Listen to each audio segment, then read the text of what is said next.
Hey everybody, welcome back to the channel. Today I'm reading out loud four of my MIT application essays from 5 years ago. I'm making these videos because I want you to have an easy and effective time writing your own essays and kind of have some sample essays, what worked, what didn't work, some sample structure, and some tips to have a good time writing your essays. So let's just get started. If you don't know who I am, my name is Naman. I'm a medical student at Washington University in St. Louis, and I'm really passionate about essay editing. I've been doing it on and off for the past 5 years.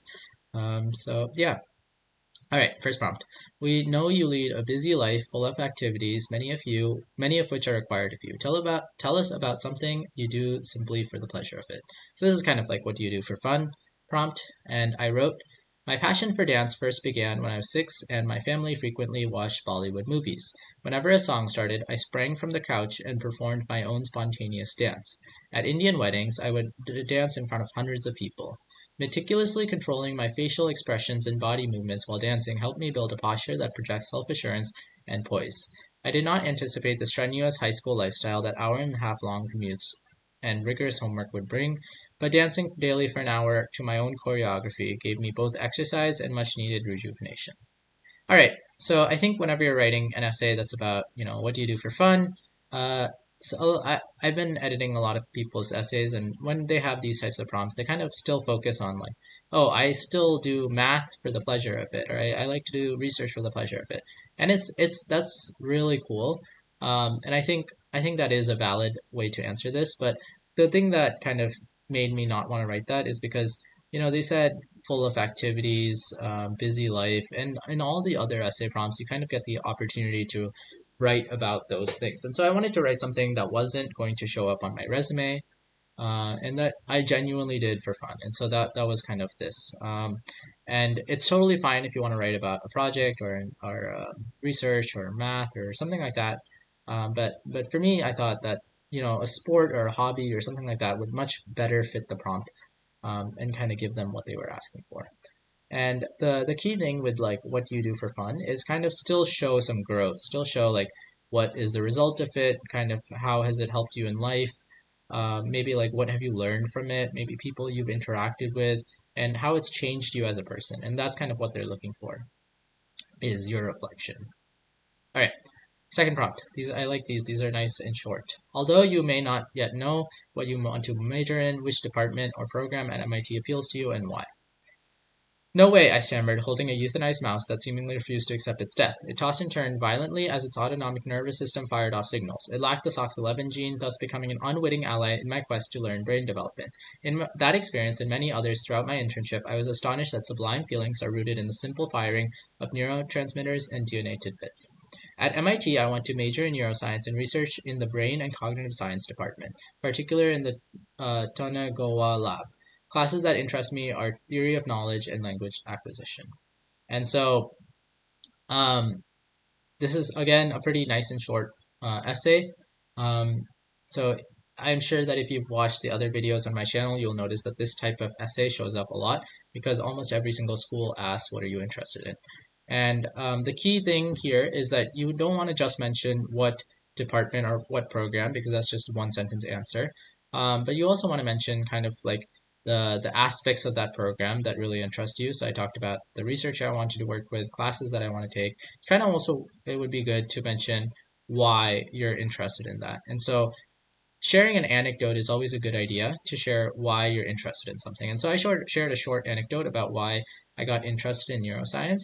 And then I mentioned this was kind of the thesis statement of why, which is that I'm astonished that something so complicated could be grounded in something so fundamental to our brain.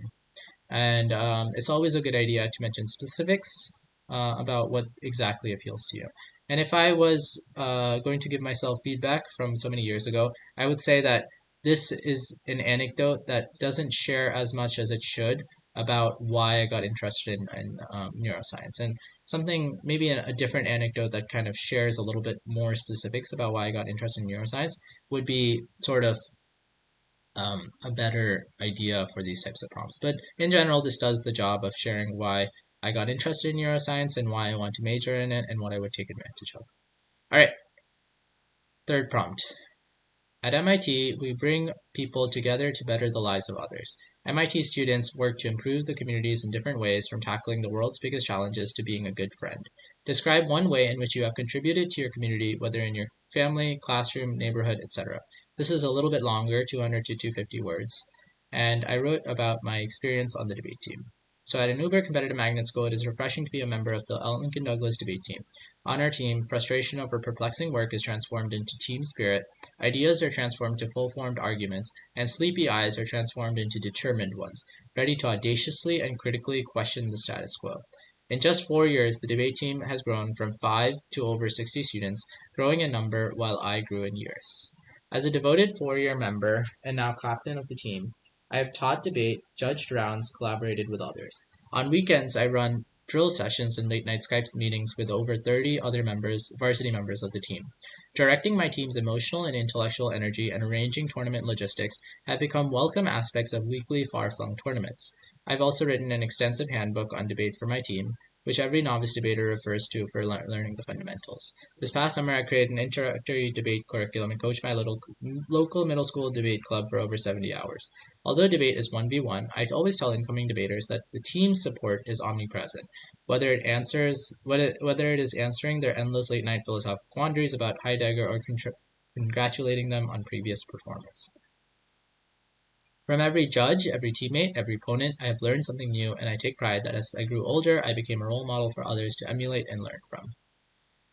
All right, so this is a pretty self-explanatory essay. I don't think I really need to talk too much about it, but it kind of mentions a way that you contributed to your community. And so what I wanted to mention here is not kind of like the tournaments I've competed in or the competitions that I've competed in, but I kind of want to mention like my contributions to that community. And so I was kind of mentioning my high school community and specifically the high school debate team. And if you want to talk about, volunteerism and like communities that you're interested in, going niche and going specific is always a lot easier because like the likelihood that you've made a significant impact on like global warming or like the Republican community is very small because you probably haven't made that big of an impact. But the likelihood that you've made an impact on like your math team in your high school or your math team in the local middle school, that's like pretty large because you're probably the only person working on that project. And you can't underestimate the impact that you have on like helping 10 people pass their math exam or helping 10 people get better at some skill. That is helping a lot of people. And so if you kind of focus on like narrower communities, you can kind of mention all the impacts you've had. You have a lot more access to specific stories of people you worked with and what you learned from it. And you can also talk about your own growth as a result of working and volunteering and helping the community that you're working in. All right. Next essay is tell us about a significant challenge you faced or something that didn't go according to plan. How did you manage the situation? And in my channel, I have my common application essay that I read out loud, and you can notice that this is kind of like a shortened version. So it took me a long time to get that 650 words down to 200 to 250 words. But ultimately I did it, and this is the result. As the new coach of also I want to mention that MIT doesn't follow the common application, which is why I was able to repurpose my common application for this prompt.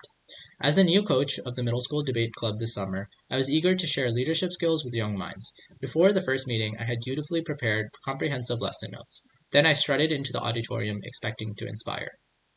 Instead, I was greeted with apathy, punctuated by random shouting and a near fistfight. Sigh.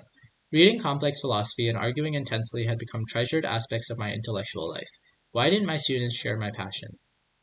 At the next few meetings, I conducted drills to augment participation. Successful students received candy. The results? Screaming kids, sugar rush, pencil fights. Though frustrated, I realized something. Maybe the meticulous planning was the problem. If students weren't interested, had I been sufficiently interesting? I came to the next meeting without a lesson plan. Relaxed, I struck small talk. Tommy's hand shot up. You heard about the recent California wildfires? Yep, I replied. It took 500 fire trucks to put them out.